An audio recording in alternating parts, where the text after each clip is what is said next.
What is up, everybody? This is Recap Rewind. I'm J-Lag. And I'm NB. And this episode is recapping and reviewing Riverdale Season 5, Episode 19, the season finale. And it's called Chapter 96. R.I.P. Question mark. Question mark, question mark. Don't forget, guys, stick around for the ending because we are going through our recap roundups of the finale. We're going through our best moments, our best lines. You guys sent all of your recap roundups last night to us and this morning, so we will be adding those in as well. So stick around for the end of the podcast as we go through those because it was exciting. You know, we are at the season finale. So end of the season. Yeah. As always, to our continuing listeners and our brand new ones, thank you so much for joining us. Don't forget to like, comment, and subscribe to the channel. Let us get into this episode, this finale, this ending, this new chapter. The ending, I guess. The ending. The ending. The ending. What did you think? What was your thoughts on the finale? You know what? There were a lot of things that happened. A lot of storylines were closed. And that's the end of the story. I'm just kidding. No, I liked it. There was a lot of great things that happened this episode. I was really excited about it. Obviously, big Barchie moment at the end of this episode. Big veggie moment at the end of the episode. And kind of concluding a lot of things.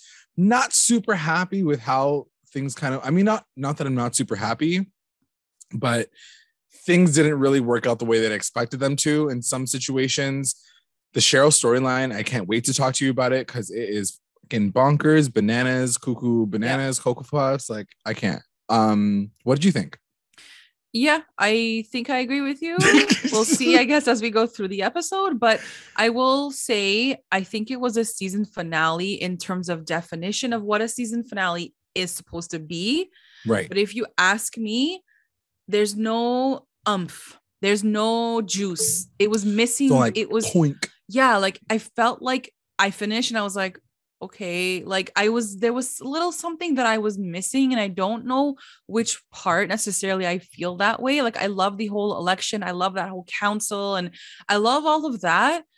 You know, a little bit of the ships at the end, I felt like it was really rushed, and to a lot of people's points, guys, like I love Barchie, but I do, and I will talk about this later, but I do feel like it was a little out of place. Like it was like, bro, you haven't asked Betty how she is all season, and now you're like, I want to be with you.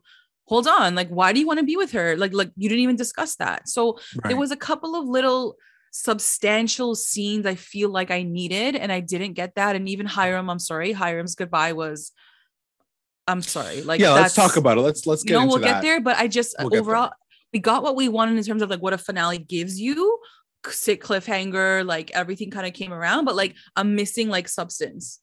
Yeah. I would agree with you 100%. There was a lot of things. That's what I mean. I feel like, for one, there just wasn't anything extreme enough for me to be like, oh yeah, finale. You know what I mean? But anyway. Right. But like, what did you think about that ending? Like, did you think that they blew up Betty and Archie? Who knows? Honestly, I was kind of gagged. Not gonna lie, I was. Yeah, like, me too. Like I was. This is some serious but stuff. Then I'm like, you guys deserve it for letting this guy go free. Yeah, there's so many things. Anyway, we'll talk about it. Let's talk about it. Let's go through the order of orders. Recap Rewind has now resumed. All right. So it starts off with Jughead writing at Pops, and he's talking about like it's the end of a year, like a whole year since they've all come back to Riverdale. Shows Veronica and Reggie talking, and Reggie doesn't get a stockbroker license. Like he tries it, doesn't work out, and he says that he wants to open a casino in Riverdale. And Veronica is like, sounds cool, but I'm still gonna go back to New York City. Right. Like she's like, I'm done, but like you do your thing. I belong like, there. That sounds like fun. Yeah. I don't belong here. Yeah, something like that. Then it cuts to Betty and Archie at the White Worm. We get a really cute moment with Archie and Betty having a conversation about how VARCHIE's now broken up, and Betty just got FBI, like she just graduated. Sorry, can you explain this to me? I thought she was FBI before. No, she was a student. Was training. She was still training. Yeah. So didn't she get fired? I guess she got suspended. I don't think she got suspended. Fired. So she got suspended. Now she got reinstated. I guess because she helped with the case. With that case. She found the guy. Let's assume that like. So now they hired her again as a special agent. Okay. Now she's like in the FBI Yeah, I got it. Okay, I just wanted to make sure I was. And she's reopening the place headquarters there in Riverdale. So she's gonna stay in Riverdale. She's all lit about it. He's all like, cool, good for you. Yeah. Love that for her. He buys her a drink to congratulate her. I do feel like, sorry to interrupt, I do feel like this little scene could have happened at any point in the last like 6 episodes. Just like a little tiny like, Archie, hey, are you good? Like everything's good in your life? Cool. Okay, bye. Like we didn't have any of that. And now in the 11th hour, Archie's like, are you good? Like what's going on? Oh, you got hired? Right. Cool. Like, okay, but where have you been this whole time? Like, I almost feel like they were missing one episode, like in between. Just one little scene. Just one episode, I feel needed to like bring this together to make it a finale. But I mean, listen, there's crazier things that happen, like Tony and Fangs I still don't get. So like I get that more actually, because they've been in each other's lives. They have been. You know, so have Betty and Archie. They're literally best friends. They've like, bro, this girl's sister died. He didn't even ask her if she's okay. Like, you didn't even come over. Yes, I know, but that's what I mean. Like, we can only assume that that's not the case. But it's anyway. We're getting too into the details. But let's cut back to the finale. I'm gonna get into details. Like, oh shit, you are going in. So Weatherby and Jughead are talking, and he wants Jughead to run the Blue and Gold newspaper. And he says yes. So that's cute. Like, I thought very it was quick. Cute. Yeah. Then it comes to Veronica talking to some guy. I don't even know who it is, but she's like, I am ready to take back New York City. Yeah, like, she's like, she calls him for the first time. She's like, I'm coming back. Get the cars ready because the she-wolf, get my cage ready because the she-wolf is coming and I'm not gonna be tamed. And he's like who's the she-wolf? We don't forgot about you, girl. He's like, you're the Black Widow. You're the Black Widow of Wall Street now. I love that this guy's the only person in the entire series that talked about her killing someone 2 episodes ago. Honestly. Like, nobody else in the town said anything. He's like, girl, you done killed someone. So funny. You legit. have to say, like, it's self-defense. He's like, it doesn't matter. Like, you fucking killed You someone. still killed your husband. So...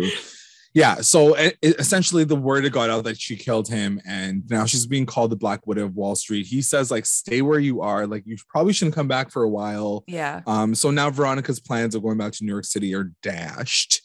Let's see what she ends up doing. Then it cuts to Britta and Cheryl working in the mine. And then I just wrote LOL because it was such a random scene. It just shows them both like, like literally like there's nothing else but them just working in the mine. And like Cheryl's like, doing her makeup down there. Like, I have no idea. I didn't understand this part of the whole episode. Yeah. Like the Cheryl I wonder thing how they're going to pair them removed. up. Yeah. I have no idea. I mean, I'm not going to lie. It was cute to see Cheryl and Britta's like, I have a purpose. Like, it was cute. Yeah. But outside of that, it was very confusing. So anyway, she's down in the mines trying to find palladium. Cuts to Archie and Betty, and he's bringing her up in an elevator. I guess they're at the El Royale. Are they at the El Royale? I think so. Maybe. No, I think they're at the headquarters. The FBI headquarters. Yes, you're right. So he covers her eyes. He brings her up in the elevator, and then lo and behold, they have a big surprise party. I don't Everybody's like surprises, there. Archie, except when. And he's like, I know, or he said it's like too bad. No, he's like too bad. Yeah. And then everybody's there. Everybody's excited for her, congratulating her for her agency, like whatever. She like getting the it. Cake looked bomb. It was the one like my favorite had style her face cake. on it, her ID with the fondant, the scan. So it's like her scan it's picture. Her ID badge, took her ID badge. Oh my god! So I think it's her SIN number on there. Confidential, like what the hell? Like. Yeah, like I don't. Anyway, so everyone is like excited for her. Then we finally get a conversation between Veronica and Betty. Oh for the my first god! Time all season long, I literally basically. had to look for. I'm like, is Veronica even there? Like, did they invite her? And then I saw her like in the corner, and then they had a scene together. I was like, finally! Like, finally, they're together. What did you think about that? It was too short. Wasn't enough for me, for sure. But it was fine. Like, it was just an exchange to me, though. It didn't feel they really pulled them apart this season. And it kind of bums me out that they did, because I feel like this is coming back, like coming into a flash forward. You're really setting their relationships up. And if you haven't done it by now, we've had a whole season of like interactions and whatever. If you haven't paired them up by now, yes, I'm still gonna want it in season 6. Like, I'm not can't lie to myself and think that like I'm gonna be like, oh, they're putting them together now. But like at the same time, it's just watching them together at this finale. It was just unfortunate that they never got a chance to like get it together. Like they would have made a good team. They would have, like it would have given Veronica a better purpose than whatever the fuck she's been doing all season long. Like I just got frustrated watching them because they felt like distant friends, like really, really distant friends. I don't know if like the actors were told act distant or like, to me, I felt like they lost their chemistry together. Like even seeing them on screen felt awkward. It's like, they didn't even know the questions to ask each other. Like Veronica could have like hugged her and been like, I'm so sorry about Polly. Like, is everything okay? Like, do you need me? It was just very like, cool. Congrats. You're staying. Well, guess what? Me and Archie broke up. So like, I'm gonna like, it was just such a, like, it's all about me again conversation. That's what it felt like on Veronica's side. And like what you were just saying, either you're going to be like friends and you support each other and you're there for each other. And that's great. I could have used like more lines in that scene. That's fine. Yeah. Or like to Archie's point, this scene was before when Betty was like, why did you guys break up? He's like, it's 7 years, like 7 years. And it's not the same. I would have loved if these two girls recognized that. And they were like, man, 7 years took a toll on our relationship. Like, we can't. Yeah, so it's like either you recognize the distance that has been created, and that's okay. Like that's how life is sometimes, and you move forward from that. But like they don't recognize that, and then they don't they don't have a like legit friend conversation either. So now I'm left with like this half-ass friend conversation. 100%. And it's just not 100%. Done right. It's just not done right. I agree with you. Definitely, everything that you said is exactly how I felt about that for sure. So anyway, they broke up.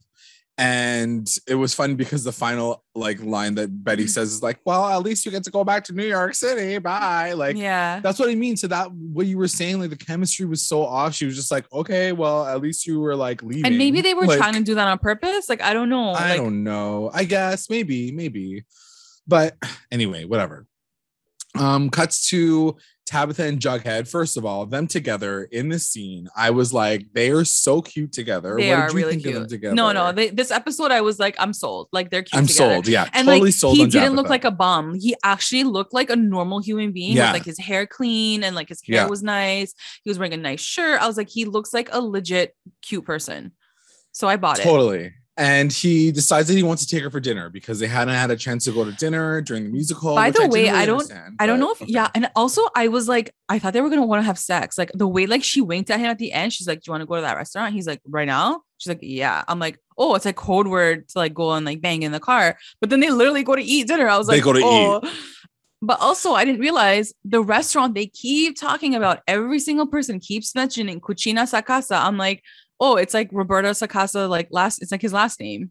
So it's like a shout out to him, I guess. Oh, Cucina Sacasa. Because remember, even Tabitha's parents were like, we're going to go to Cucina Sacasa, like, because this is like a bougie place. Like, they kept saying it. I'm like, where's this new restaurant all of a sudden everyone in Riverdale is going to? So I was like, oh, maybe there's a thing that he wrote his like last name as like the restaurant or whatever. That's cute.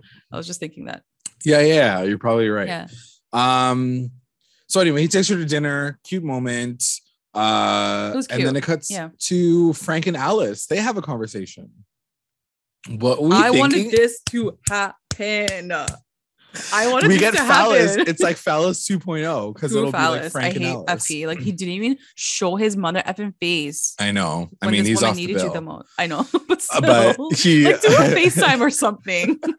Like do a fake phone call. Like or a text. Or be like, "How are you, boo? Are you good?" Like that's it. But that's what I mean. I feel like they never even covered what happens after 7 years because he left 7 years ago. Remember, True. Like he left with Jelly Bean. So like they could have easily, I guess they just like didn't work out, and we're just to assume that he like left her like on the sidelines. I have no idea. What I thought was really cute is Alice like asks Frank, and he's like, do you like want to do something? Like I don't even think he says anything in the scene. His face just looks very excited to talk to her. Like he has like a little like high school crush on her. Like one of the things that I am craving now because they're pairing them together is obviously like what happened to Frank and his backstory, because we always see the core four and like Alice's core 4, but we never see like where he was, because I'm assuming he's a few years younger. Well, maybe you're right. Like maybe in their high school times, like he did have a crush on her because she was like the older girl and he was like still like the junior kid, like the freshman junior kid. Yeah, exactly. So you're right. Like maybe there is something there, and like maybe when they do a flashback, they'll go back to that. Of him just like lurking in every scene with her and FP. Like he's just like waiting can for you his imagine? opportunity. That'd be cute though. I'm down for that. I'm down for that. Everybody keeps complaining. Okay, well, let's get this out of the way. People keep complaining about the fact, because everybody just goes straight to marriage. They're like, oh, well, if Alice and Frank get together, then that means that Betty and Archie are going to be like cousins. And I'm like, not by blood, first of all. And also, have you never watched 90210? Like fucking seriously. Like and where were you guys when Hermione and Fred were fucking and you didn't say anything about Veronica and Archie? Wait, but they're not related. Like they wouldn't be blood related. True. You're like, boom. Yeah, but Betty and Thing wouldn't be related either. No, they're not related, but they're related by blood. It was the same situation with Jughead and Betty when like FP and Alice got together. Everybody's like, oh, they're gonna be cousins. Yeah. I'm just like, guys, that's not how it works. Yeah. In every situation. Anyway, so then it cuts to I'm like, nailed it. Veronica. So in front of Pops, there's a guy with his skull face. Obviously, we find out later that it's a ghoulie, and he has a bunch of booze, gasoline, something in the back. You know that he's about to burn that shit down. Then it cuts to Jughead and Tabitha at dinner. Everything's really cute. They're like just talking. She basically asked him to move in with him. What did you think of that? Tabby. She is just getting up in the game. She wants it all the time. Yeah. What did you think? Were you excited? I don't know. I was like, I kind of wanted him to say that because like, he asking her to move but that's what I mean. Like, I want to see him get his shit together to be like, I bought a place, I'm renting it, come live with me. Like, right. Kind of wanted him to be like sort of the backbone of that, to be like, I got this, like, I got us right now because you've been getting us from time. Now let me get you a little bit. 100% agree. That's okay. Like, I'm not reading into it that much. Yeah, I don't see it happening for them, unfortunately. But anyway, so he asked. Yeah, no, don't wait. I was like, don't bank on Jughead being a savior for anybody but himself, because he needs all the help he can get. So, she asked him. I think he says like yes-ish, or he's just like, oh, what? Yeah, I think he's like, oh, that makes sense. Yeah, yeah. And then they get a call from Pops that basically Pops is on fire. Then it cuts to the boys playing cards at the fire station. And then they also get a call about Pops. And they are like about to run to get to the truck. And the truck like wheels are slashed. Yeah. Side note, there's like literally 7 of you. You'd think there's at least one person checking the tires, checking the fucking truck instead of sitting around and like, playing goldfish. Yeah, like you can play a better card game than goldfish. Like, honestly, I didn't get that. And also I thought it was a 24-hour situation, so like someone would always be there to check in on the car anyway. But they were there, right? Like they were at the fire department place. They were there, like, but like the truck attention. Was like, I guess a different part of it, whatever. Anyway, the tires are slashed. And then they all get there. So everybody shows up, but like Pops is like on fire. They show like up half a little of bit it. late. Half of it was on fire. The one side is on fire. And they, for the first time ever, which I thought was very interesting. I want to know commenters, our listeners, and you, they did a different intro to Riverdale for the first time in 5 seasons. The camera pans up to the sky and there's like clouds on one side, like the smoke is on one side, and then it's the cloudy sky on the backside. And then Riverdale pops up, like the logo, and the music pops up. Usually it's like the animation and like the cut to black and da. I was like, this is literally the first time I've ever seen it. I wonder if they're linking it to the spookiness that's going to be the beginning of next season. I'm thinking that that's the case. I've seen posters where it's like a maple tree and it's like half of it is like dark and the other half is like colored. Yeah. So I'm wondering if it's like a foreshadow, but I was like, oh, they've literally never done that before. Yeah. So shout out to the Riverdale like logo. But then it cuts the real MVP logo. Yeah, you're the real MVP. So then it cuts to Pops and it's burnt, as you said, like half of it's burnt down. You find out that, you know, Archie was able to change the tires real quick and then get down there, but like obviously like most of it got burnt. And they also discovered that a ghoulie was responsible through their like preliminary investigation. And Tony decides that she's going to go look into it because she's like, I know the ghoulies. I'll get the serpents. We'll find somebody. But finally, they do agree that it's not just the ghoulies who are out here like wreaking havoc on Riverdale. They're pushed by Hiram to do this. So like everybody kind of concludes that like it's his fault. Because they realized that like the tires were slashed and like somebody burned it down and like the ghoulies wouldn't do that on their own. Anyways, then they go to Hiram's place. He's obviously like enjoying every second of it. He's like drinking his scotch, and then they literally bang his door down. Like Archie like destroys his door and they slam his face on the thing. Betty arrests him. It's a cute little like one moment where they grab him and he's like, I want my lawyer. I'm going to be out of jail in like 2 minutes. And you know, at this point in time, how are we feeling? Let's do a chat, like pulse check on Hiram. How are we feeling about him right now? Honestly, like the way I felt throughout this whole episode is like, I mean, Hiram's done a lot of bad shit.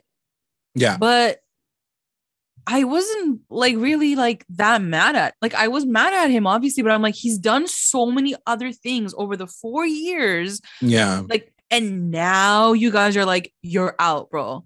Like he unleashed a prison of inmates and rapists and killers and murderers, and y'all just like did nothing.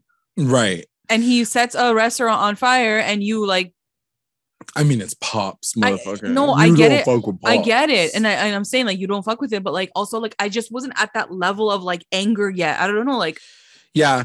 I guess I was hoping more from him. I was hoping that he like turned the corner, but like, I think that's what I was missing more than anything else. Like, yes, the believability of him burning down Pops, like totally get it. All that other stuff. The one thing that I just couldn't wrap my head around is the fact that like, we already got a sneak peek. Obviously, we got his episode where it shows his backstory. But then this episode, I was just like, okay, so he's just like going to be doing his antics until the end of time. Like he's just going to keep doing the same thing because nobody's checking him. Yeah. I get that part of it, I guess. But at the same time, it's a little annoying because when you see a bit of someone's backstory, all you want is character growth. And I guess, you know, like even thinking about like our interview with Mark and Swales, check it out if you haven't yet. But like he even says like he's kind of past a certain point. Like he's not coming back from being a gangster by any means. But I didn't want that to mean that like he's also just going to be evil through and through with no regard for like anyone else. Like, even the way things exchange at the very end when he gets exiled, let's talk about that after. I was very disappointed in how they let that all play out. Yeah, and to your point, like I'm not expecting this person to do a 180 and become good. Yeah, but I want to see a little bit more substance in this character. You know, does he fight for his family? Does he fight for his daughter? And does he try to leave a legacy for his daughter before he leaves? Like, I wanted a little bit more before he was punished, before he got his like karma. But I feel like we didn't even get that. And then in the end, he still ends up blowing up things again. So it's like what have we done over 4 years? Like that episode was a beautiful episode, and that was a chance to like set up his character to like end off in like a really profound way. And I felt like that's not what it was. Absolutely agree. Yeah, for sure. Anyway, we'll get to talking about him a little bit later as well. So then it cuts to Jughead and his new crew with the blue and gold, all these students. I don't know if you noticed, but like it's like they almost mimicked like them as kids. I don't know. They kind of looked similar to them. And I wasn't really sure what they were saying. I wasn't kind of paying attention. He was just talking about the value of a newspaper. And then he mentions the Lodge Ledger at this point. I watched this really quickly. I watched this twice. And the second time around, I kind of understood what he was trying to say. So I don't know if everyone knows this in the fandom, but Roberto's dad is a journalist in Nicaragua, I believe. And he's actually held right now prisoner Yeah. Because of like his political like speech and like the things that he's written in newspapers and stuff, freedom of speech, whatever. Right. So in that scene, Jughead literally says, like, in some countries, the dictators won't even let you speak your minds. Like, you will be thing. And I was like, oh my God, like, is this like, snap. I was like, because the second time around, I really heard what he said. I was like, right. Oh my God, like, is this his way of like putting what his dad has been going through the last like few months into the show? Because I'm like, Jughead took it to that next level where he was like, dictators will not let you speak your truth. Like, totally. I was like, whoa, like he's putting this for his dad probably like in the episode. Wow, shout out. Yeah. That's crazy. That's so cool. Yeah. But anyway, outside of mentioning the Lodge Ledger, like, because he's like the I forgot Lodge that Ledger even existed. And then he was like dun dun, like the music like got extreme, and I was like, what did he say? I missed it. I'm not going backwards though. Anyway, I was like, I'm not rewinding. Never look back. I need to finish this episode. Oh, let's go forward.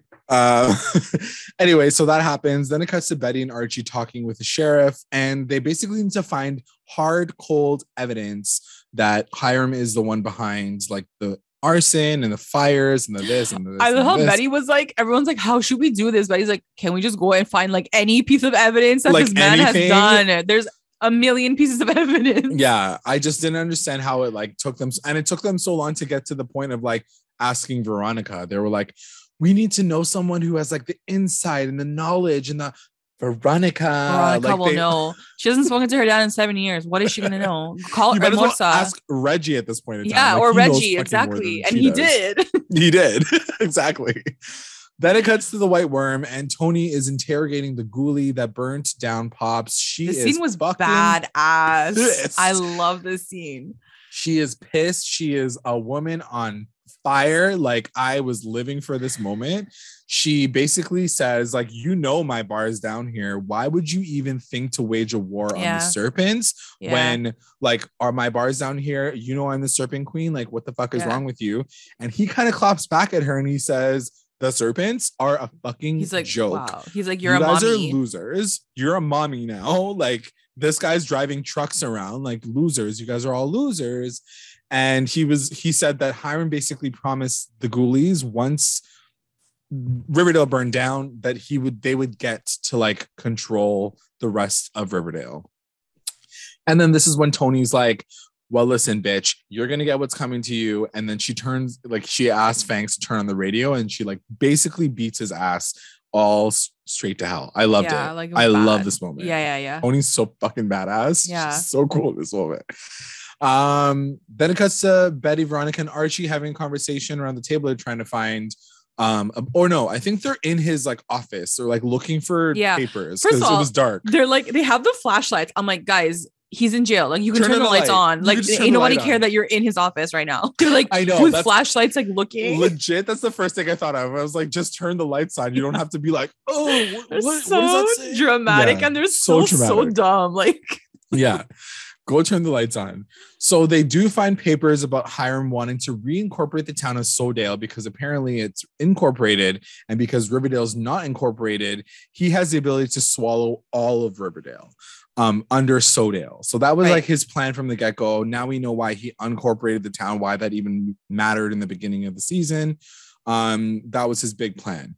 Hiram's a pretty smart guy. I was like, damn, like he like set some shit up. Also, like I kind of wish someone had like a law degree in this circle, because it's like a lot of these things are like legal issues and like they can somehow figure it out. And I'm like, but are you a lawyer though? Like, but do you understand what's happening? Yeah, for realsies. Yeah, and it's also the one question that I had at this point in time is like, why was he waiting this long for for Riverdale to like be absorbed? Maybe there's like a year clause or something. Like, I have no idea. I didn't catch that. Lots of questions of like timing, all the timing around it. Because he could have done this like 5 minutes ago, like 7 years ago. He could have done like 7 years ago. Yeah, after he unincorporated the town, he could have just like taken it on. Yeah. Right. Anyway, then it cuts to the White Worm, and they're talking all about like Hiram's plan, and Tony's just like, you need to stay out of this to Veronica's. Veronica basically like apologizes to everybody. She's like, I can't believe after 7 years, I still have to apologize for my father and what he does. And I was just like, girl, sit down. And basically Tony says the exact same thing. She's like, sit down. We don't need an apology. We need to like get revenge. Yeah. We want justice. And She says that she's ready to help wherever in whatever capacity. Veronica's like, yeah, I'm here to help wherever you need me. But then Archie is like, hey, Serpents, hey, Tony, hey, Fangs, why don't you go get signatures? Why don't you go get signatures? Why don't you go get signatures, Archie? And I'm so happy. I'm so happy that they said something. He was like, okay, guys, so we need like signatures. So I'm going to go save the town, but you guys go get signatures. And Tony's like, no, like, who are we? Like, you're errand people? Like, what the hell? Yeah. Like, it was true. He's like, go get signatures. Like, I love that they put that line in because I was like, you are not about to go tell Tony fucking Serpent Queen over here to go hand out fucking flyers. Yeah. And I'm glad that they had the exchange because then like it made him at least be like, I understand what you're saying, but like, let's work together. Let's split up. Like it made me feel calm. But when it 100%. First happened, I was like, me too. I was like, yeah, I was pissed. That was good. Yeah. It was good. So then it cuts to in the car. Veronica and Archie are talking. They're trying to figure it out. And basically she's like, Tony's right. We need to take more action. We need to get rid of him. Okay, here we go. We need to get rid of my daddy. Then she goes, she wants the last thing that her and Archie do to kill her daddy. Like, yo, what? I was all up for this plan though. I was too. I was down for the killing of Hiram Lodge because listen, no offense to Hiram Lodge. We all know on this channel how we feel about Mr. Hiram Lodge. Oh my God, like he's my dad. However, like I love him, but it all made sense in this moment. Totally. And I was like, oh shit, it's getting diabolical. And it's almost like irrational, like, right? Her dad. Like it's an irrational response to the way he has been. And so for me, I bought it all. I was like, this is it. Like this is, you know, whether or not the plan goes through, you know, maybe they try to kill him and then they're like, no, let's not do it. But then in the end, he ends up dying by accident or like a fluke or like something in the plan goes wrong and then he still dies. Like that would have been sick because it's like so tragic. Yeah. But like nothing happens.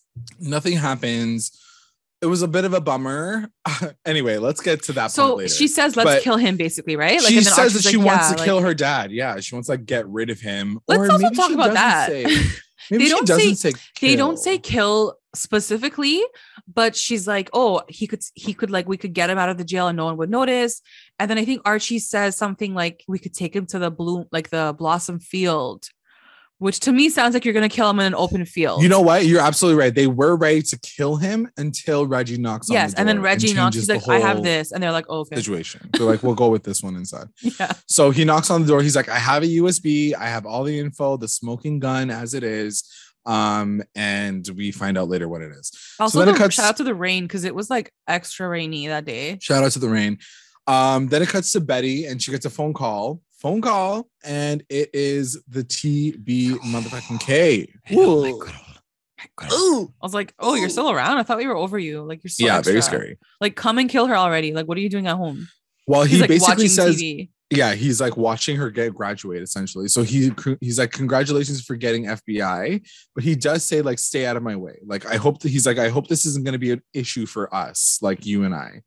And she says she can't guarantee that. She's obviously going to try to comfort this fucking murderer. And I couldn't understand him because he was wearing a fucking trash bag on his face. He's like covered in blood and like, I don't understand. It was gross. It was weird. Do you think it's Glenn? Like, do we at this point think it is still Glenn? You know what? I don't know if it's going to be anyone. Yeah. At this point, they don't even know who it is. I think they don't even know. I feel like we always focus so much on like, but who is it? There are serial killers in the world that aren't related to someone in Riverdale. Yeah. So I'm imagining that maybe they're just going to make it. But at the same time, I'm also just like, what is going to be the story to connect it to Riverdale? Because we're watching Riverdale. I guess so. Like, anyway, we'll see. At this point in time, I just think Nana Blossom's the murderer of everything. So Nana is. We need to talk about Nana. We need to talk about Nana. Getting it this episode. Nana will get it from me. Yeah. Okay, so then it cuts to Pop's diner and Tabitha. You find out that Tabitha literally 5 seconds ago stopped paying her fucking insurance, so she can't afford to rebuild Pops. I was so sad because like even Jughead, and because even me, I was like, "Your insurance, girl," and then Jughead's like, "Your insurance, girl." She's like, I stopped paying it. I'm like, because she wanted to pay her waitresses. Yeah. And I was like, oh, isn't that the worst timing ever when you like she's like in business school and they told us not to do this ever. Like literally the opposite like, thing to do. Ugh, that's awkward. So Jughead's like, it's not going to get your money back, but I have an idea to get back at Hiram and like, you know, like just release your frustrations. So then we have a moment where it cuts to the jail and Hiram's inside. Archie and Veronica obviously show up and he's like, like, what are you doing here? And they put a bag over his head. And in the same moment, Tabitha and Jughead are burning the lodge ledger. They like throw like fire into it, explodes. And they make out because they're hot and like, what I wrote down cute really quickly is, I don't know if anyone else noticed this. I don't know if you noticed this. And I don't know how I feel about it or like what it means. Mm-hmm. However, I did feel like they were recreating a lot of Bughead scenes that we've already seen. I think you're right. That, people noticed that. Yeah. First, it's in the booth. They're sitting in a booth together. So they have a booth moment. And then like one of the most iconic scenes between Bughead is when they burn down. What did they burn down? Hal's newspaper. Yeah, exactly. Yeah. So like them sitting there eating their like whatever, they were all dirty. Remember like in that scene, and I remember being like, wow, Bughead is like life at that point in time. So for them to recreate it again for Tabitha, I want to know what people think about that. Like, what do you think that symbolizes? Like, what do you think that does for you? I feel like as a viewer, you would reconnect the wires so you can enjoy Tabitha and Jughead together just as much as you enjoy Betty and Jughead together. Like they're new memories, so like now you're going to remember this one with Jughead and Tabitha. I don't know, I feel, or maybe there's a parallel, maybe they're trying to give us the parallel between like him and Tabitha and him and Betty, but like I don't know why they would be doing that. I'd love to know. I would love to know like the reasoning behind it, because it was very noticeable to me, especially like two scenes, like sitting in that diner booth. Obviously that was the first one because it was like on the side that like Betty and Jughead always used to sit, like it was literally their booth. And then this fire scene, I was like, I've seen this before. What did you think? Did you notice that? I noticed it. How do you feel? I honestly just chalked it up to like an Easter egg from the production, just because it's like, I feel like a lot of things they don't think about, right? So you know, I don't know if they really thought about what this implies for that relationship, more so just the parallels to what's already been done. And also the set is the same. The set never changes. They don't want to make a new set. So it's like, just use that. Like, just do it again. Just burn it down again. Yeah. Commenters, let us know in the comments what you thought about that scene, because I'm interested to know people's thoughts. Then it cuts to Fangs and Tony talking, and she wants to make sure that the serpents have a bigger say and a bigger part in the rebuilding of Riverdale, which I thought was really cute. I thought it was like the time has already come for them to be be a little bit more relevant in Riverdale. And then we finally get a Fangs and Tony kiss. Your thoughts on the kiss? I didn't mind it. Honestly, guys, like I feel like I am warming up to the idea of these two together. Yeah. Just because like the show does push them together all the time. They have these scenes together. They're very powerful scenes. You know, the conversation of she wants him to be king. Like there's this power dynamic that they love to share with each other. And I love to see that. I love to see that they're okay with sharing that power a little bit. Right. I didn't mind it. I didn't mind the kiss at all. What did you think? I just think that I still don't know if I'm ready for them to be romantically involved. I think that they're so close and they have such a great bond. And I feel like they've really explored their connection with each other in that regard. Romantically, I still don't get it. Even with the kiss, I didn't see like sparks and like passion. Yeah. It didn't connect with me. I get that. Yet. Maybe it needs maybe I need to get warmed up to a little bit more. I just wish it was. I'm not expecting every relationship to be like Archie and Veronica, where it's like literally like he's staring straight at her ass and her boobs and like super sexual with her. It's not that I'm not expecting that, but like because the two characters, number one, they're both bi. So it's like already something that is like anyway, I don't want to get into it, but like it's just a little bit harder to like no, wrap and I your think head you're around. right. And maybe to your point, next season when they get around to that, you know, maybe one of them can say, as much as I love you, like our souls, we love each other in that soul way, but like physically, like sexually, like it's not there. Yeah, that's and maybe the part that's something that they'll talk about, you know? Yeah. Like I don't know how it's going to end off with Yeah. them. Like obviously we want to see CHONI. Yeah, Some we of want to you see still CHONI, wanna and I see think we will Fangs, get like, it. whatever. So yeah. But yeah, we'll see what happens with them. I am excited. Like, don't get me wrong. I am excited for them to be together. I want to see them together. I want to see the passion. I want to see that partnership. They are so good what together. I do love, and like I said want before, the conversations that come out of their scenes and their friendship and their like partnership. I love that because I think what they are saying is something so beautiful that like you can live together with this person and like build a life with this person and share power dynamics and whatever like that. Those are the things I love seeing from watching them together. But you're right. Maybe there's a larger conversation that they're going to have to get to next season that will obviously lead to CHONI probably getting back together. Yes, exactly. And I just love their perspective. I think that as characters, they have a great perspective, and together of even better perspective. Okay, so then it's they unmask Hiram in the middle of a field. He's like basically at the edge of Riverdale, and they decide that they are going to not kill him but exile him. And they're doing this by threatening him with the video of him killing Vito at the nursing home. And I'm assuming that they got this from Hermosa. Because she said that she wiped all the files or whatever. Again, and in this moment, I know it's not warranted, but we've talked about it in the past. Reggie is still holding on to so much information about Hiram's past and like the reasoning behind what he did.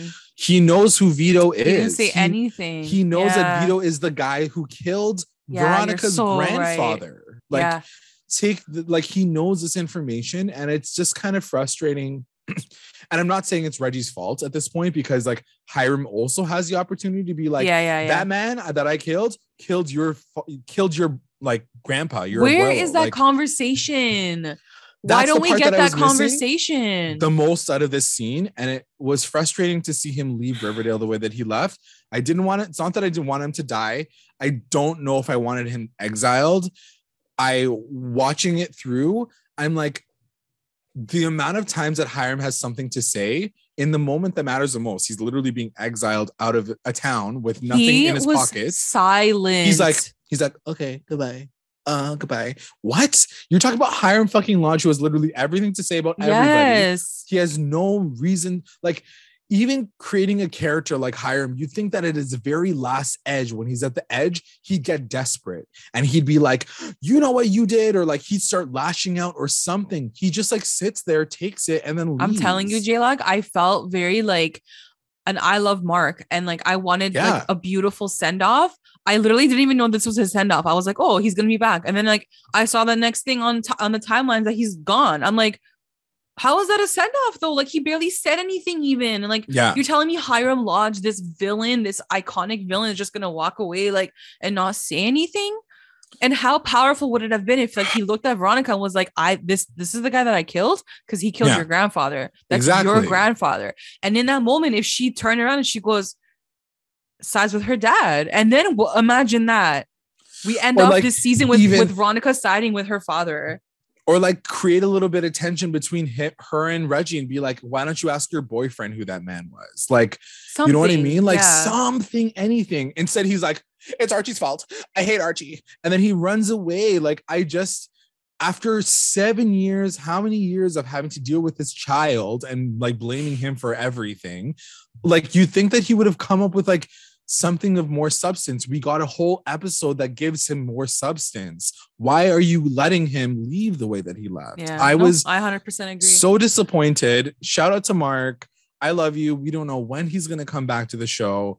I don't even know if I want to ask him yet, because I'm sure he's not going to be able to tell us either way.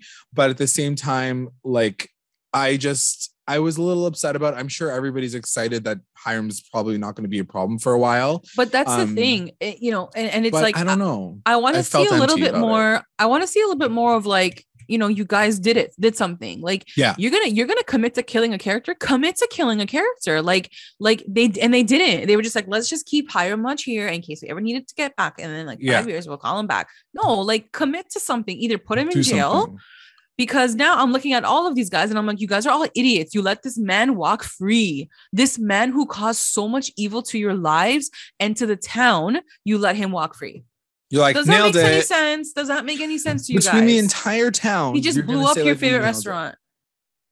So it just feels so inconsistent. It feels so half-assed. It feels so like the writers just fell short and they're like, we'll keep him here in case we need him in the future, which is fine.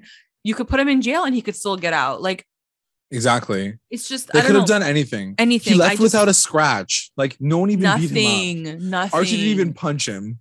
Alice didn't even slap him. Like there was no like moment where he gets any like affliction. The biggest part was like when Archie like storms his office and like slams his head to the table, which was good. I was like, ooh, yes. That was like the only moment where he actually gets hurt. Yeah. The one good thing about this scene was we get to watch him walk away. Ooh, I was like, ooh, yeah, ooh. They gave him extra tight pants for this walk away moment because I was like, ooh. It was extra tight. It was extra tight. And then he kept being like, he's like looking back. He's like, look back at it. Look back at it. And every time they're like pointing their guns. He's like walking. He's like, wait. He's like, do you want me to leave? How about now? You sure you want me to leave? Let me just make a turn. Like, oh. let me pick up my cell phone. It dropped. Yeah, he's like, oopsies. Yeah, I died. It was the longest walk. Like, and then he's walking into like darkness with his tight pants. I was dying. I'm like, good job, butt. Then it cuts to. Anyway, Hiram is no more for the time being. Sorry, but when you watched that scene, did you think that was the end of Hiram? Like, did it feel like a goodbye to you? Especially the way this episode ends, I want to say that it is. I want to say that he's not going to be back for like a season. I think that they're going to be focusing on other things, and he's always like the primary like killer, and he lost everything. There's no reason for him to try to rebuild now. So there makes more sense for him to be like, peace, maybe come back like in a season from now if they decide to bring him back. I don't think they wanted to kill him for that reason alone, so they can bring him back at some point in time, which I think would be redundant, to be honest. That's what I'm saying. Like it's like I almost feel like they should have. And I like, again, going back to like our love for Hiram, I don't want to say it like this, but if they killed him off, it would have been so much more like satisfying. And because we're not getting any more, if he's not going to be in the story, then that means that he's not going to have these conversations with Veronica, which means he's not going to be able to like further the growth and development of that tragic storyline that we're craving between him and Veronica. Therefore, like when he comes back, it's going to unpause that whole storyline, and like by then I might not care anymore. Been there, done that. Not want that anymore. Yeah, unless he comes back and he's like been saved by God. I don't know. There were so many opportunities in his 4-season journey to really like, change something about his and Veronica's dynamic, and it's just I didn't. We were almost there and I was getting really excited about it. I didn't see that. You know what would be lit? I would be really excited if like might be a cool parallel to like Sabrina and Sabrina, but when what's her name? She ends up like going after her dad, like with Ambrose. Prudence. She goes after her dad to like get all the answers or try to kill him. If at some point in time Veronica has to be like, I'm going to go find my dad and get some answers. And they finally have like an uninterrupted I don't know, J-Lag. I feel like, to your point, I feel like, what are we doing here? Like for 8 years, she's going to be chasing her dad for answers. Like this was the moment. Like it was 7 years later. She's a full adult. She could have had a real with her dad and just been like, Dad, what is wrong with you? We didn't get any of that. And I feel like it's detrimental to her character and his, because like, we could have had a sick thing with her. Like she could have had a revelation in her freaking life. And like, so there's this thing about these shows killing off characters that we stop caring about, and it's just unfortunate because I'm just like, I don't want him. Because you made us care about him though, and you gave him a beautiful episode. Whole episode. Yeah. So I'm just like, why do I need to not care about him again so you can kill him off and then we could be like, okay, cool. Anyways, that's how we feel about Hiram. But and so sorry, when I watched it, I didn't know that was the end. Like I just assumed that, like, you know, he'd be gone for a few episodes and then maybe like later on in the season he'd come back. But there was a full article that said like he's done. He's gone. He's done. Yeah. They're like, thank you for your 4 years. Like, this is it. Oh, wow. There was a full article that I saw after the fact. Yeah. I was like, what? I did not know that. It? Yeah. Oh, shit. So, like, that is legit. Yeah. They're like, he's done. Like, they were like, I think Roberta was like, thank you so much for the 4 years you gave us. Like, we're going to miss you. I was like, what? Like, this is it? Like, this is it after all this time? No, then that means that it was like the most lackluster ending to like, that's what I'm saying. Craziest villains of Riverdale. I don't know. Then I'm annoyed about it. Now I want to talk to Mark about it. Okay. So that scene is over. And then it shows Kevin and Sheriff Keller talking. And we get what we wanted for Mr. Kevin Keller since the beginning. So what does this mean? I want to ask you this too. Is he walking out of the show? I guess so. Because his dad's like, you could be my like second mate. Like we can be both really bad cops in this town. And Kevin's like, you know what, Dad? He's like, I'm gonna go to Broadway. And his dad's like, sick. Oh. And then I'm like, so are you gone? Are you gone? Like, should I close the door? Bye? Goodbye. So what does it mean? Is Kevin gone? Like, what does that mean? I guess he's gone, but it happened so abruptly. It's almost like they listened to our podcast and then they were like, we need to write that line in and put that scene in because everyone's gonna be pissed if we don't. Yeah, I don't know. It was kind of out of left field because it's done for Casey Cott. I think so. I mean, if I were him, I'd say so. I'd be like, I think as an actor at this point, I think I'd be like, I want to do other things now. Like, you're not really utilizing. I mean, they did try to give him a lot this season, but like, I still feel like, where is my character going? His purpose really is maybe on Broadway. So like, maybe that is what it is. Yeah. I don't know. Is there any information about him leaving the show? I didn't actually check. Okay. So like, I don't know. Maybe there is something about him leaving the show or deciding to take a hiatus or something. Because him saying like, I'm going to go to Broadway. I'm like, okay, then there's literally no connection to Riverdale at that point in time. So I don't know why they would give him that storyline if it wasn't like him actually wanting to leave. The only thing I can think of is like right before he leaves, like something happens to him. Like, I don't know, he gets attacked or some shit. So yeah. I mean, for now, I'm down for Kevin to like take a moment, take a beat and like get his shit together and like go live your best life. Like be happy for just 5 seconds. It's okay. We don't need to know everything. Go do you. I'm fine with it. You don't need to know everything. You're like, you can go now. You can go. You've been excused. So then it cuts to Tony and the group talking about the future of Riverdale. And it was really cute. Archie elects her to be mayor. He suggested like, maybe you should be mayor. I thought it was so adorable. She does say, no, thank you. I'm really busy. I literally just had a baby. And I'm the Serpent Queen now. So no. And then he kind of goes around. He asks like Fangs, like, are you interested? He's like, I'm the Serpent King now. So like, I'm good. Why doesn't he elect himself? Because it's not Archie. I feel like it's not Archie to do that. He's not gonna be like me. I'm gonna do it. Yeah. But he would get people to rally around him. That being said, I love the way that this all ends. Oh my god, Anyway, they decide after they're like, okay, we'll figure it out. We'll see how it all goes when we all get together during the town hall. Then it cuts to Cheryl, and she's digging with Britta in the caves. So that's what Cheryl's been up to this whole fucking time. She's starting to lose it in those caves for sure. Starting to lose it. She thinks she's a fucking witch. Like, come on. She finds a bunch of skeleton bones, and so does Britta in the mines while they're digging. And she goes to Nana to ask what the F the situation is. She goes, oh, you found the forgotten. And I was like, oh, God. How does Nana always have a story about everything? Like, this woman is the biggest hype woman for Cheryl's insanity. Like, she's gonna make her go crazy. Like, she is the biggest hype woman. Like she's like, I'm gonna tell you a story now about this another part. And Cheryl's like, really? I am dead. That's what I honestly, I I don't even believe the words that are coming out of her fucking She's mouth. pulling out of her ass, 100%. Crazy. She's pulling out of her ass for sure. Anyways, so I think she just wants to see like what Cheryl how will far do. she can take And then her. like at the end of all of this, when Cheryl's like, Grandma, you lied to me, she can be like, but I spent time with you, honey, and I love you. And like we're just spending quality time together. That's what my purpose was this whole Yeah. series. She's literally pulling shit out of her ass. Like this But also, woman where's is her not mom? senile. Where's I her don't mom know. now? Yeah, like she got there. like holy water splashed on her last episode. Also, and she, like, is Nana's disappeared. not her mom, right? Like Nana's not Penelope's mom. It was the dad's mom. Yeah, it's like her stepmom, I think. Yeah.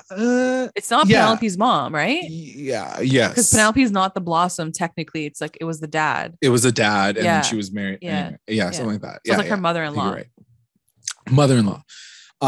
So anyway, so she decides to tell this story about Abigail Blossom. It is played by Cheryl, so it's like olden timey days, like the beginning of Riverdale. For the promos only, like pure for the promos. And she doesn't say this in like her story, but basically she says like Abigail never had married anyone or wanted any children. So I'm like, so she was a lesbian. She was a huge lesbian back in the 18th century. And the whole town went against her. They thought it was weird that she had this like school of creativity and whatever. And they also wanted her palladium. So even back then there was palladium mines underneath the maple groves. So they kidnap her, accuse her of being a witch, and then burn her at the stake.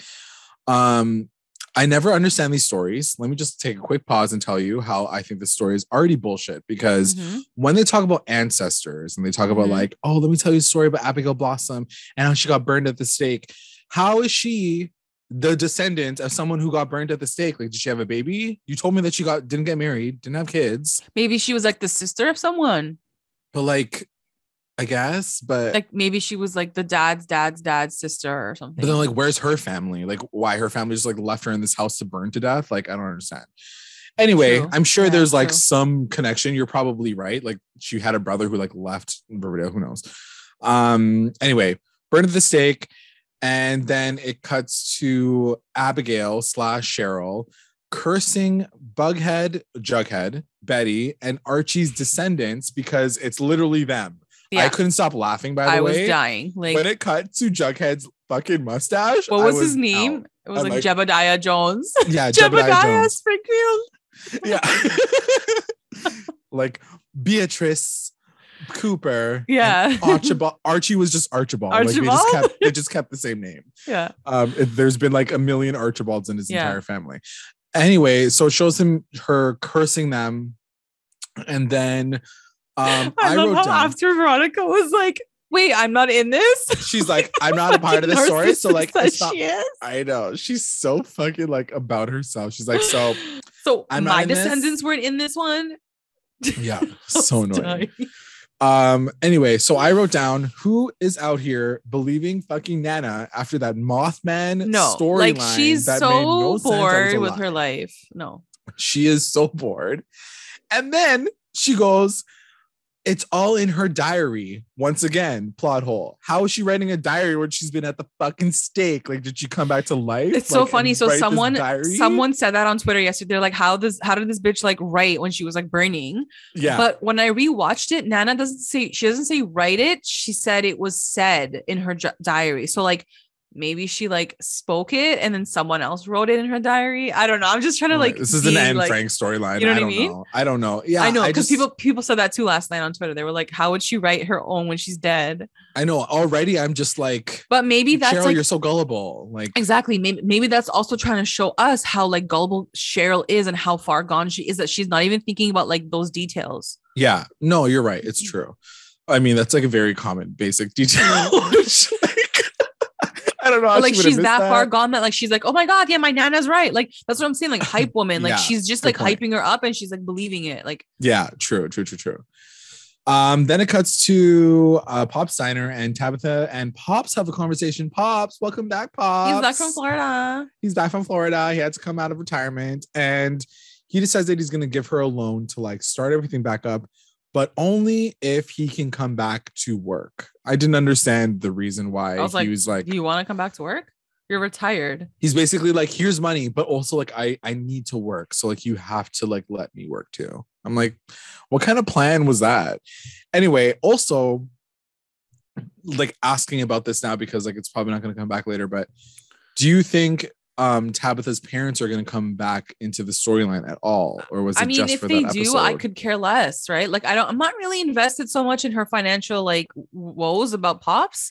Yeah, like, I don't really care about that as a storyline. So like if they do, like whatever, but I don't know. You know what was really interesting? I rewatched it and like the last couple episodes when they introduced her family for the first time, and when I was still thinking that Hiram was going to die, the fact that they were talking about how there was such a parallel between him and Hiram, like the dad and Hiram, like Jughead literally says, like, you remind me of Hiram. In my mind, my fantasy was like, Hiram will die. He's going to be the new villain. Yeah. Only to bring in a new villain, only to bring in her father as the new villain. And I'm like, that's interesting. I mean, like, it'll obviously be a copy paste of the same story, but maybe there'll be something more interesting that we can talk about. I want to see the kids become their own villains. Like I'm over the parents now. Like I'm over this like third tier person coming in and being like, I want to see, you know, Veronica being a little shady and like having a casino that she wasn't allowed to have in the town, or, you know, Cheryl just loses her shit and she, you know, so I want to see that play on. I want to see them play with each other a little bit like that. Yeah. That's what I'm excited for next season. Like, it looks like Cheryl's turning into that villain from what we can see right now. So yeah, I agree with you. So it cuts to Archie's and they're still talking about the future of Riverdale. Like, what should we do? What should we do? Should we have like a mayor? Should we not have a mayor? They decide they don't want to do a mayor situation because like Hiram like went and done fuck that shit up. They're like traumatized. But as they're still talking about it, Cheryl now like blasts the door down and she is pissed. Dude, Cheryl's energy was giving me anxiety. Like it was too much. Like Too much. And I was like, where is this all fucking coming from, girl? Like, what the fuck is wrong with you? Especially someone wrote, and I was like, oh my God, she's like, last week she like saved everyone. Like she was amazing last week. Like she literally like prayed to the wind and like everyone was fine. So like, when did you lose your shit this week? Like, why are you read going a diary so off? Like of like dead people. Like, I don't understand. So she pops off and she goes all the way to say pops. And she like yells at all of them saying their descendants are the ones that killed her descendant years ago. And she is asking for reparations. And this is like, when I snapped. Because I was like, I'm not doing it. I was like, not a fucking white girl from the pioneer times asking for reparations. Her ancestors who killed other ancestors who were native to fucking Riverdale. Yeah, like your family done so many people. No. We're not doing that. We're literally not doing that today. I was so pissed about the way that they opened up the storyline and they even tried to justify it. That was the part that made me the most mad because she's like, I have been trying to atone for the sins of my ancestors. So someone needs to atone for the sins of my ancestors being killed by your ancestors. What are you talking about? It doesn't work that way. She lost it. Like literally, she just needs to have one conversation with Tony to be like, bitch, you're wrong. Bitch, you're wrong. Sit down. That's it. Yeah. Like, I don't understand why they even brought this up. I don't think that it's justified. I don't think that any of it makes any sense. Her perspective makes no sense. Your ancestors still oppress other people. So yes, you want your reparations, but like, bitch, you can't. I'm so sorry that happened to you. And you're one fucking Abigail. But like, I didn't like it. What do you think? Where are you feeling this is gonna go? I'm on your page. I'm like, it was too much energy. I was like, what's going on? Like, why is she so extra right now? Like, in the town, they're trying to save the town, and like she's coming in here with like all her selfish demands.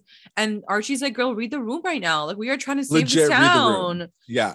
So it was just very, I guess it is Cheryl, but I'm just like, okay, I kind of want to see how they're really gonna like, you know, deal with her character next season.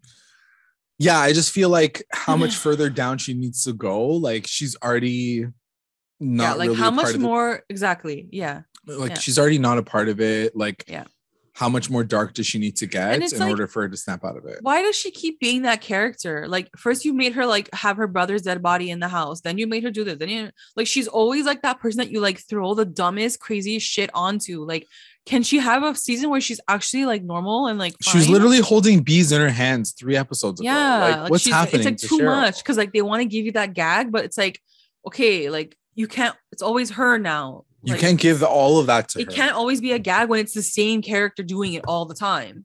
Right, exactly. So I don't know. I was a little annoyed by it, and it continues through the episode. So let's talk about it after.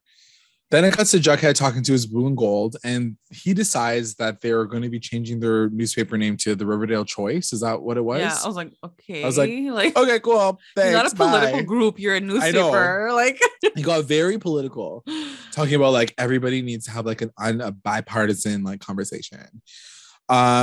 Then it cuts to the Royale, and it shows Veronica and Reggie having like a pre-conversation before Archie gets on like the speech to talk about everything. And she decides that she wants to stay in Riverdale and become on his big Riverdale on his big USB chip. On his poker chip. On his USB key. So she says that she wants to stick around and be the big couple of Riverdale. Why don't we just do that instead? And once again, Veronica just thinking about herself and her own personal prerogative. I did feel like this made sense though. Like I did feel like it all kind of came around. Like the fact that she's like the Black Widow, she can't go back to New York. Like it did all make sense. And I am excited for her and Reggie, but I'm down for them to become like the villains. But that's the thing. She didn't give no shits about Reggie when she was like, I'm out of New York, bye. Like before that, she didn't care.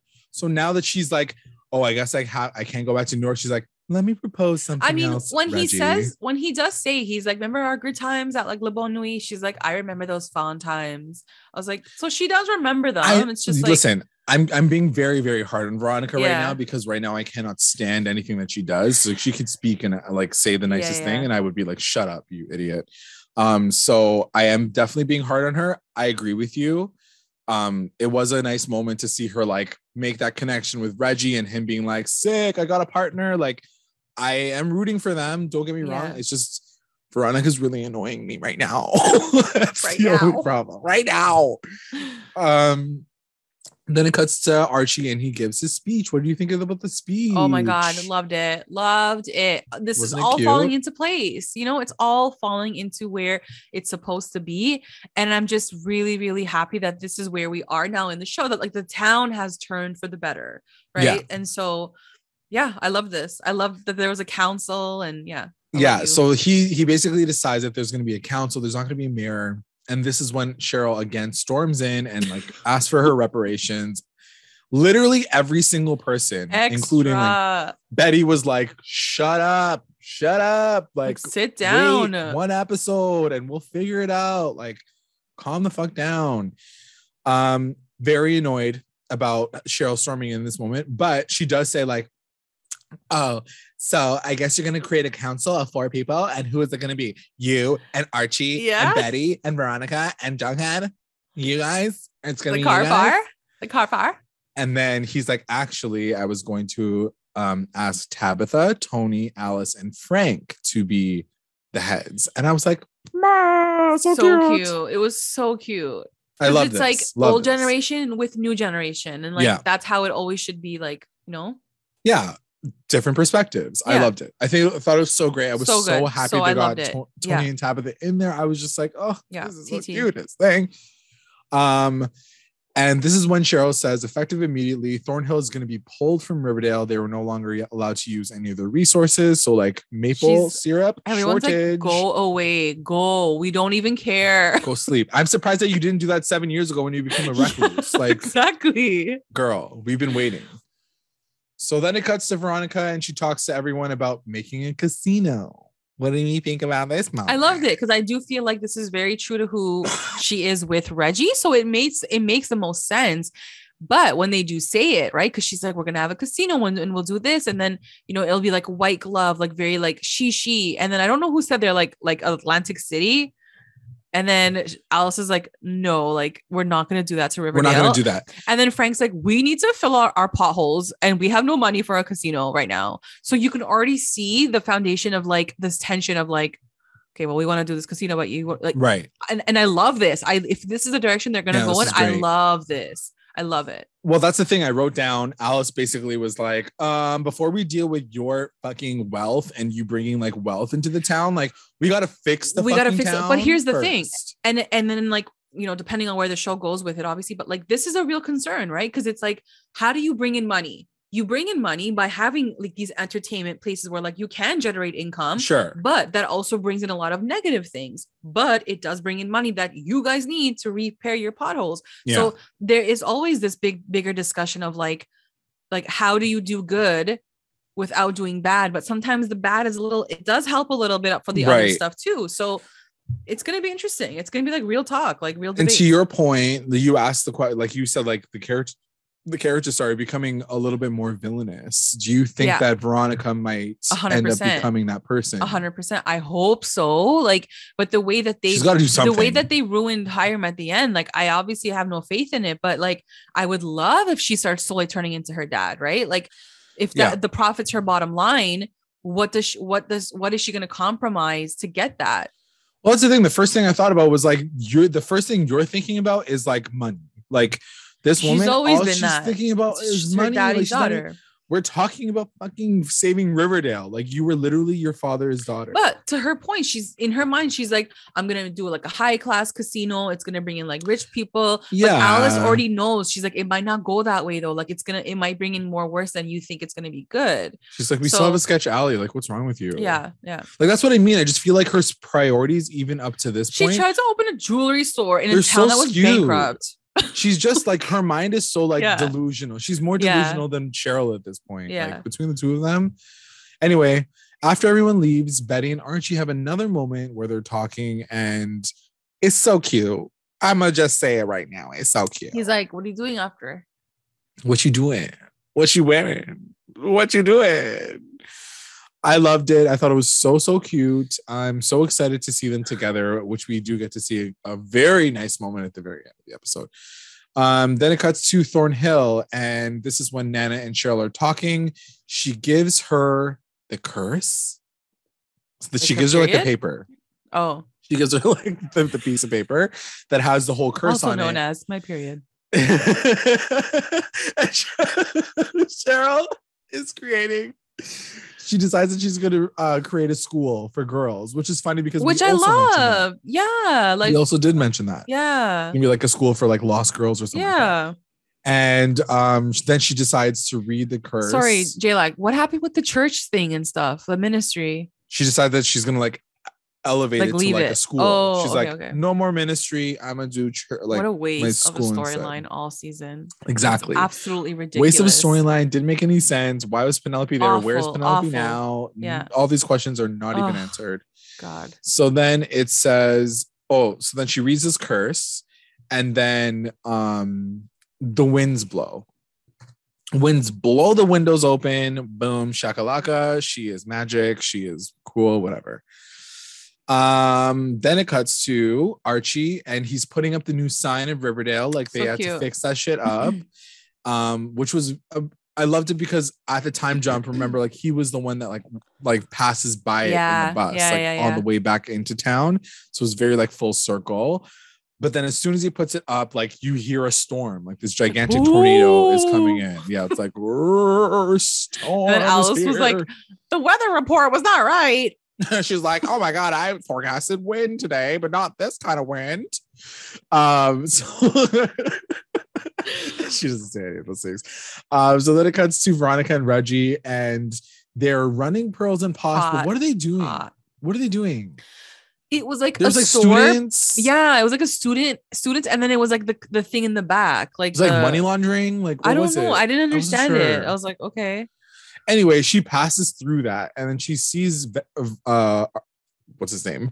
Oh my God, Reggie, and he's like talking to her. They have like a very cute moment. We get a silhouette, and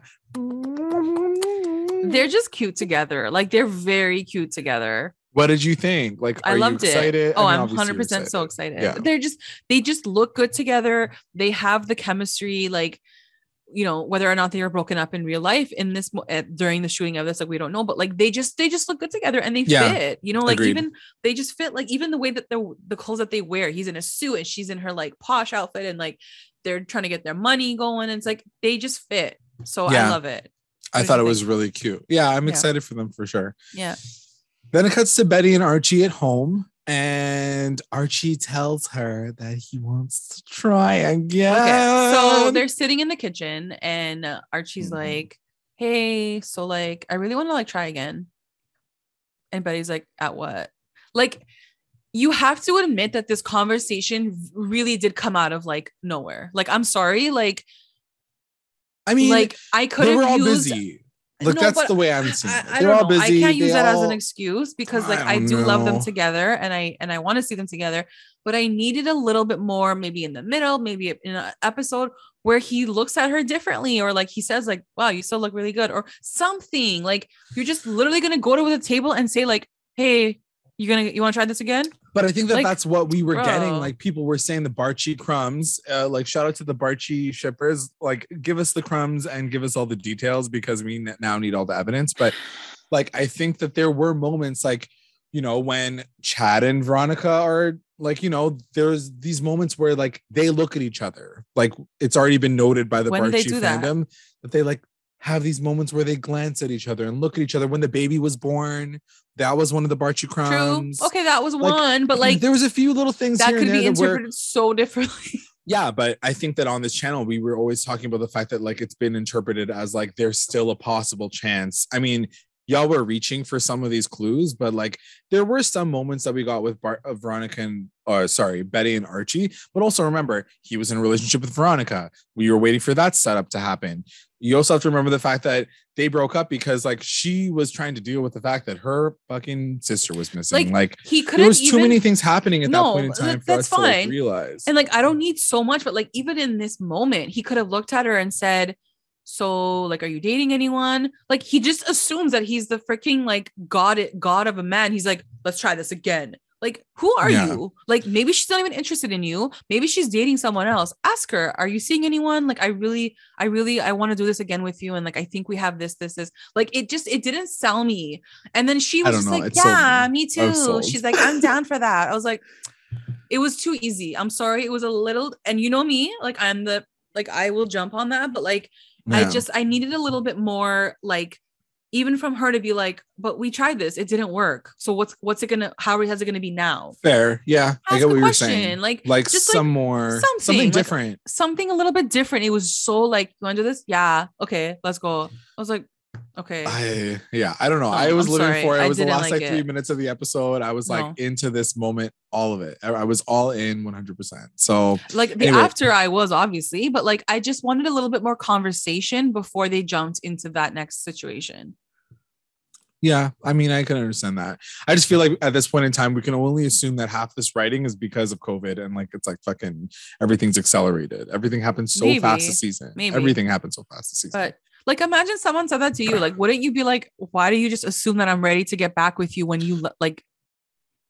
Yeah, but I mean, I don't know. Like, that's the assumption, is that they've had an opportunity to like have these moments. You can't assume that when we don't see it on camera. But I don't know. He was covering her eyes like just earlier this episode. Like, they obviously he's not covering her relationship boobs. Like, what does he do? He's covering her eyes. Like, I don't know. I feel like they've had a lot of moments. They tried to. I agree with you. They did accelerate a lot of it. They tried to squeeze as much as they could into this episode. Like, they did have like 4 BARCHIE scenes in this one. Like, I would understand your perspective if I didn't know that they were like really trying to cram it in and give us that storyline for the finale. Like, if this wasn't the finale, we would not get BARCHIE yet. 100%. I guess if they weren't going to close the storyline, we wouldn't have gotten BARCHIE. So they were trying to close the season. Didn't want to be so easy. That's all I'm saying. Like, I think it all happened in the right timing. I just, one line of dialogue she could have said, you know, he could have even just had that respect to ask, "I hope you're not seeing anyone," or "Are you seeing someone?" And that could give her the power to say, "No, I'm not. And like, I think we should try this together." And boom. And then it goes off, you know? I think the one thing that I'm missing the most between the two of them, to be completely honest, is like them having conversations about the trauma that they're both dealing with. 100%. Like, the one thing that I feel like bonds them the most out of everything and everyone and all of the characters is the fact that they both have a lot of trauma, and they could have said that death, too. Loss. They have family that they've lost together. He lost his dad. She lost her sister. Like, She could have said that in that moment. parallels. Too. She could have said like, Arch, no matter what, like you're my light in the darkness, and like I always find my way back to you, and like this does make sense for us right now. Like that, guys, write a normal scene, like please. That's the part that I do agree with. I just like, personally do not think they had enough time. They really crammed. Bro, you showed Nana Rose like 50 times. Just go show Nana Rose for one time and then add one more dialogue. I know. I agree. Like, do I need to write for the show? I don't understand. Like, so anyway, they have a moment. They get upstairs and we have this like super sexy, such a sexy. Barchie gets some good fucking scenes. And that music was hot. I was like, good choice on the music. Finally, you guys nailed the music choice. That was so good. So as they're kissing and making out, they start to hear a ticking sound. And she's like, what is that? He looks at her like really long, like for long. He's like, and I'm like, what's he thinking? Like, oh, so I thought they were like listening to the wind because like I was like, what's going on? Are they listening to the wind? Like, is wind about to go through the window? Like, what's happening here? And then you hear the ticking sound, and this is when they find a bomb under the fucking bed, like literally a dynamite bomb under the bed, and it's got a timer on it. Then the final shot we see is Hiram looking at another clock, being like, one more time, he had to say TikTok. One more time. Also, like, why do they have to go so extra? Like, they literally like had to get them to go all the way upstairs into the bedroom. Like, he could have just like gone through like the town on the doorstep or something. Just left it at the doorstep and said, he's like, I'm gonna go sneak into everybody's house and I'm gonna put a bomb in every single one under Archie's. He's so obsessed with Archie. He like goes on his bed. He wants to like do it all. He wants to Archie. He wants to do that. Yeah. Anyway, he blows it up. We get a final sequence of him driving away, and like it's a pan shot of Riverdale basically on fire again. Like everything's on fire. Oh, I didn't even notice that. Yeah, like there's at least one explosion, we're assuming, from his house. Okay, but how are they going to survive? I don't fucking know. This is the biggest question, I think, of the entire episode is like, what is going to happen? Like literally Betty's sitting on that bed. How is she going to come back from any of this? Is this real? Is it a defective bomb? Is it, who knows? Like, I just feel like it's too extreme. We do know from like research that the first 6 episodes, 6 or 5 episodes of Riverdale is going to be something called Rivervale, which is going to be like an alternate universe, something that isn't real is the assumption, but we're not really sure what's happened, what triggers it. Maybe they're all in a coma. Maybe Betty dies. Who knows? Like at this point in time, I can safely assume that anyone could die. Right after getting the Archie D? Whoa, it's so bad. I don't fucking know. I don't know. We'll see. Yeah, she didn't get her TV. No, it'll be maybe yet, to what you're saying. Like it'll be like a faulty like bomb he got from like Amazon or something. He got it from China. Glamazon. Yeah. So I don't know what's gonna happen. What do you think about this whole situation? Like, how does it honestly I didn't really know what to think of it, but I think what you're saying, I mean, obviously they're not gonna kill Betty and Archie. Like we already know that. So like that's not really a big like gag for me. It's just more of like you guys are all so stupid that you let this man go free. You are so and dumb. 22 minutes later he blew up your town. So like good for you. Good job, guys. You're so stupid. They're stupid. They're so stupid. So we have some questions. Let's like walk through them. Maybe there's some that we didn't answer yet. First one that I had was, so now that magic has been introduced or like allegedly, do you think that we're going to get some Sabrina up in this gig? Yeah, I like this question. I think maybe, I think there were rumors that people saw Kiernan back in Vancouver. So they were like, I heard, like I saw something. So maybe they are going to have her back for like a hot second. I don't know. I'd be down for that because we never really got that crossover that we never wanted. Got the crossover. Yeah. I just feel like if they're going to make her a full blown witch, I mean, this could all still be fabricated. Like I still am kind of leaning to the fact that like Nana is like faking this. Maybe she's faking it with Penelope, like I think so. To get back at Cheryl. Like I can see that being the situation. Yeah. But if it isn't the case and she is actually a witch, it would be a remiss if they do not bring Sabrina into the show. Like, how are you going to have a witch from Cheryl's side and not bring in fucking the witch of all witches, Sabrina? Fucking, especially because we never really got that crossover. So yeah, agreed. And then you have a bunch of questions that you wrote down. Are there any ones specifically? Yeah. So give me 1 second here. Let me go up. I mean, I had a lot. Yep. Because I felt like this I like row 1, you row like 7. Why wouldn't they just put Hiram in jail if they have the evidence, like full camera evidence? Yeah. Since when was Hermosa Cheese at Hiram? Last we heard, she was on Daddy's payroll. There was a lot of questions about that on Twitter yesterday. How does Nana Rose have all the secrets? Like, I really hope Nana is behind a master plan at this point, because otherwise it feels like cheap writing. Like, everything that's like a question, she knows. She's like holding it there. Like, yeah. Rick carrying this huge backpack of like secrets on her back. Yeah, basically. And she even says it. She's like, Nana, how do you know all of this? I'm just like, she's like, I wrote this diary. Like, who fucking knows, man? I can't. If Veronica decided to stay in Riverdale, then why wouldn't her and Archie just work out then? Like, they gloss over that. Like, I saw that on Twitter again last night too. I do think that like there were some moments, even when she decides that she's going to stay in Riverdale, that she starts to realize that maybe they can continue something. She doesn't say it, but I think that like her mind obviously goes there, knowing that like, well, that was one of the reasons why she broke up with Archie, right? Yeah. I just said Veronica and Betty have zero chemistry as friends, and it makes me sad. Not a question, but LOL. Very true. I said, just did the bomb blow up Archie and Betty? I doubt it. They're obviously alive, but like there was definitely a bomb going off that night. And how are you recovering from this fucking bomb explosion? If that's the case, like, yeah. What the hell? And then just Hiram, is he gone next season? Yeah. I don't know. But to what we were saying before, like, it was confirmed, like, he's done. Like, this is it for him. So I feel like we need to shout out to Mr. Mark Consuelos. Thank you so much for being the figure of all figures in the show, and like being like one of the best people that we ever got to meet through the show, if that is the case. And like he supported us from legit day one, guys. Day one, when he was on this show, he supported us. Basically changed our lives. I love you guys, and like biggest fan. But truthfully, like, I really hope we're not done with him, because I do feel like, you know, there's something still that maybe could be if it was done right, but I don't know.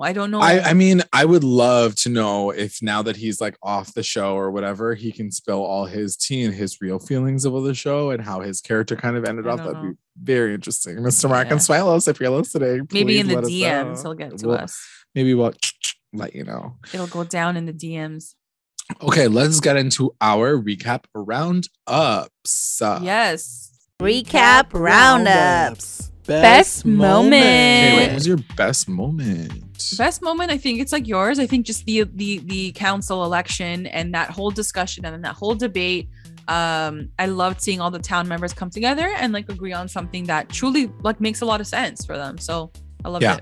I thought it was really, really cute. Loved it. I also love the BARCHIE scene. Obviously, I wrote that down too. Even though WTF moment. What's your WTF moment? WTF moment. The end of the road for Hiram. Like, I didn't even feel like it was done. And like, truthfully, like, I got to the end and I was like, oh, I knew he wouldn't be back like right away, but I'm like, maybe we'll see him like towards the end of next season. But then reading the article and that they were like, goodbye Hiram, goodbye Mark, I was like, what? Like, that's the ending? Like, I'm gagged. I found out while we were recording the podcast. Sorry. I was like, oh shit, no, because like when you were saying that he was done, I was like, yeah, cool. And then you're like, no, there's an article that he said that. That's what I'm saying. Like, and I had to find that out like later, like reading it on Twitter. I was like, what? Like, that was the end? Yeah, like, I don't what? Like that is pretty stupid. I'm very disappointed the way that they went with Hiram. They had so much opportunity to do some great, amazing storylines with him. Bring some more trauma to Veronica's character, who still has to stay on. There's so many conversations that her and her dad never got. And I'm really upset about that. So sad about it. Like, they could have put him in jail, in an actual jail, and then like she has like that like Hal and Betty opportunity where like he gives her little bits of information that she goes to him for. Like, I don't know. Even like at the end when everyone was like standing there with the guns, I wanted her to walk up to him and just have a private moment with her dad to be like, don't come back, Dad. I want to live my life. And he could have been like, I did everything for you, and I'm sorry that it just didn't work out or whatever. Like a cute little private moment, and then she like walks back to the rest of the people. Like, nothing. She's like, goodbye. Bye, daddy. That's it. That's how you're gonna end off Daddy and Veronica. Like, yeah, I was very disappointed. And again, going back to the fact that Veronica is so selfish that she has no trauma that's actually like outside of being self-inflicted. She has no other trauma that she's dealing with. He didn't even call his daughter to be like, "Are you okay after you killed your ex-husband?" There's too many things. I know. I'm very, very sad about the whole way that they went about it. I'm very disappointed, actually, not gonna lie. So let's see if we can try to get Mark on the phone to talk about it too. He's probably gonna be like, I signed an NDA. I can't talk about this. All right. My WTF moment is Cheryl losing it. Cheryl. Cheryl's whole storyline. I lost it. I was like, what the fuck is happening? I assumed that was going to be the case, like knowing that like some readers told us that there was going to be this like backstory about her ancestors. So I don't know. I'm not into it. I'm not feeling it.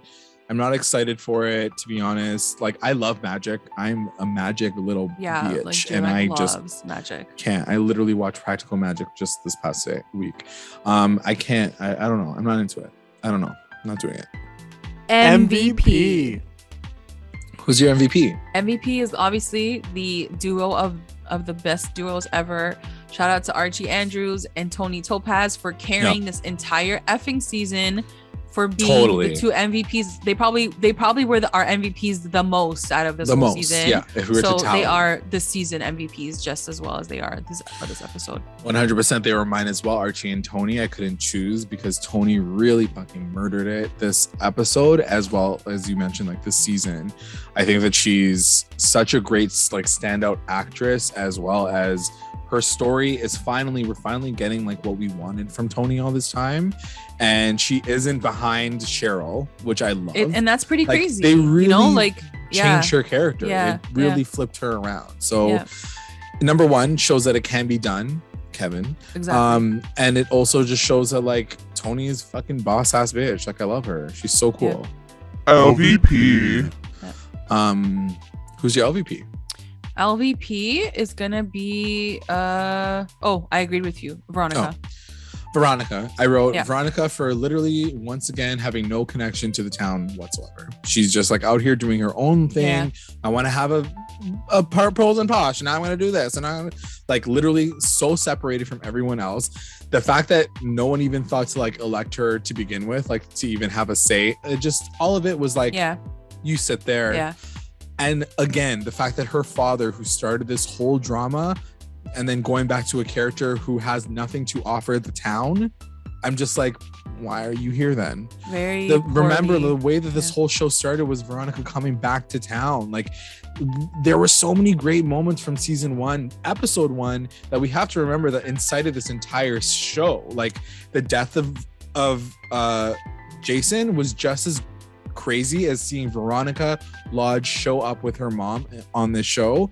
And what has she become? Like, I just bums me out. There was this whole daddy storyline, all of this, and like this is what we're getting from Veronica right now. I don't know. I'm not into it. I know. I'm not into it. The best line. What was your best line? Best line. It could be the last. Oh, it was Veronica. She said it could be the last thing we do together. Somehow that would be fitting, when she's talking about killing Hiram. Because I got excited. I was like, "Oh, girl, you go kill your dad. Like, I'm down for this." And then it doesn't even happen. And then she's like, "Rewind, not happening."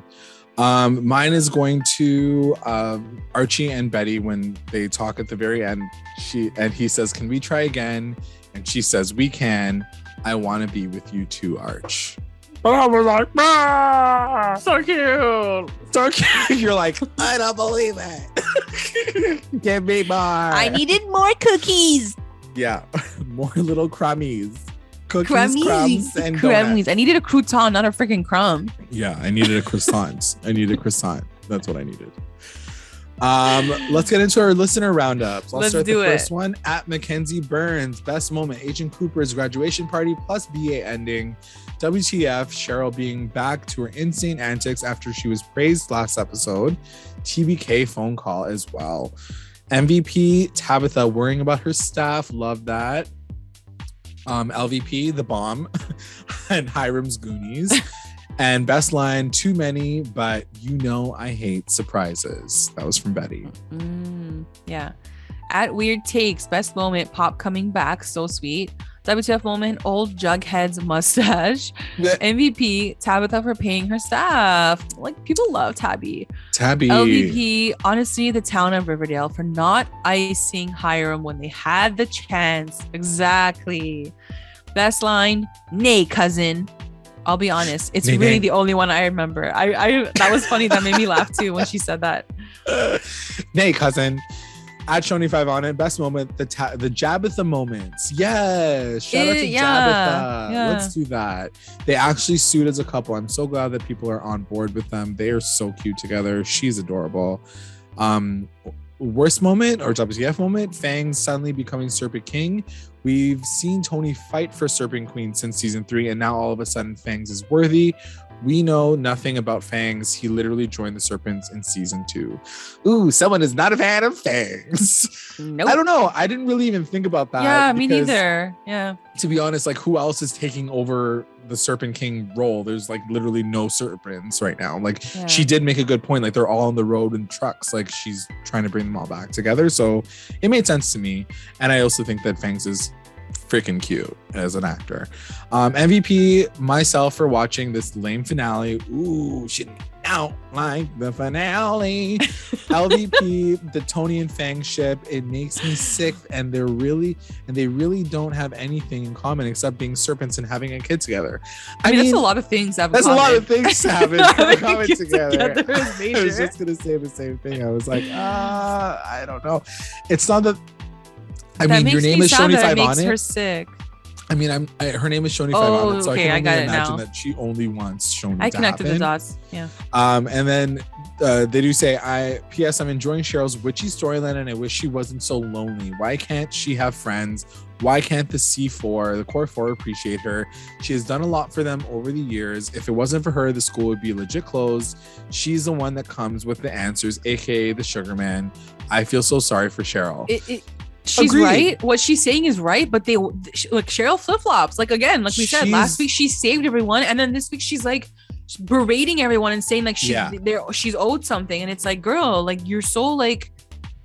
And it's one of the things that I think that you come to like understand about Cheryl is that she is a bit of a flip-flopper. Like, one day she's feeling this way, she's sad, and then she's happy, and then she's fiery, and then she's like, you know, sad, whatever. Like, I just think that's like a part of her personality, and I think we just have to like embrace her as like that character. That's fine, but like, we need a little bit more levelness. Yeah. Anyway, that will come with CHONI. Like, don't worry, for sure. Happen. Don't worry, CHONI5 on it. Stick it on. They'll come back. Yeah. At CEO Owens, best moment, Archie finally telling Betty he wants to be with her after 5 seasons. WTF moment, Cheryl cursing Riverdale. MVP, Archie for saving the town. LVP, Hiram for the bomb and burning Pops. Best line, Veronica saying it's fitting that VARCHIE's final act is getting rid of Hiram. I would have loved that line more if they actually did it. If it actually happened. Yeah.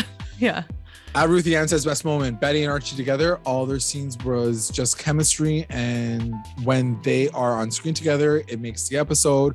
For 2 main characters, I don't know why they don't have them interact more. Well, we're going to get a little bit more BARCHIE in the next little while, so stay tuned for that. MVP, almost everyone for coming together for the town. Love this. Yeah, I do love the way that like everything kind of ends off with the town becoming incorporated again and all that fun stuff.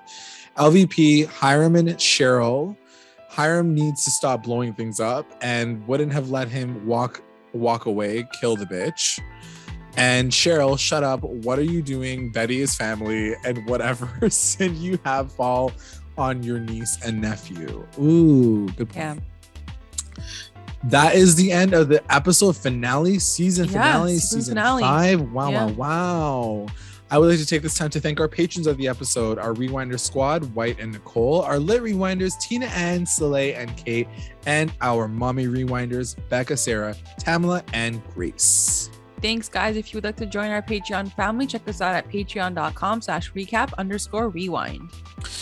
And also make sure you guys are checking us out on all of our socials, Instagram, Twitter, YouTube, Facebook. You can check us out and find us on all Google platforms or podcast platforms, Spotify, iTunes. Like, subscribe, follow, review, and comment to say engage with us at Recap Rewind. We only have, I think, a month About a month. Yeah. They said it's coming back in November. Yeah, November. Season 6 is coming back in November. So we'll a mini hiatus. But stay tuned. Keep us posted. We will let you know when we get back into the gig. Until then, thank you so much for listening. Au revoir. Goodbye. Bye.